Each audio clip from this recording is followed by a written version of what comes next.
বুঝছো, আমাকে 100 টাকা দিতে পারো, আমি অনলাইনে একটা জিনিস দেখেছি নিব। কি বলছো? তুমি তো সবসময় কিনো, তুমি তো জানো ভালো করে যে আমার অফিসে ভালো করে কাজ হয় না। তো এখন ওরকম নেওয়ার দরকারটা কি বলতো? আমার কাছে এখন নাই, পরে নিবা, ঠিক আছে? ঠিক আছে।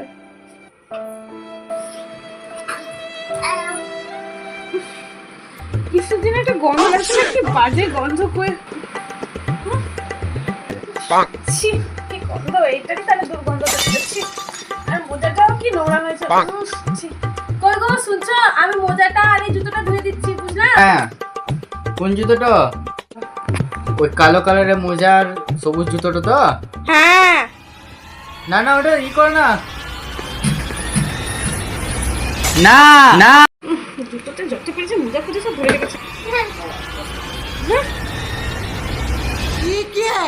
এগুলো কি? কপাল, যেটা ভাবছিলাম সেটাই হলো। এতদিন তাহলে তুমি আমার কাছে এসব লুকাচ্ছিলা?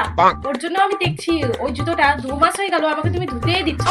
আজ যখন সত্যিটা জানতে পেরেছি, আজ তোমার একদিন কি আমার একদিন। কেউ বাড়ির যদি কেউ জিজ্ঞেস করে যে এমন অবস্থা কি করে হয়েছে, তো বলবে বাথরুমে পিছলে পড়ে গেছে। না অমনি বলেছো না, তো কালকে সকালে ব্যাগ গুছিয়ে আমি বাবার বাড়ি চলে যাবো। বুঝতে পারলে তো? एकदम इन्होंने वक्त बदल दिया, जज्बात बदल दिए, जिंदगी बदल दी।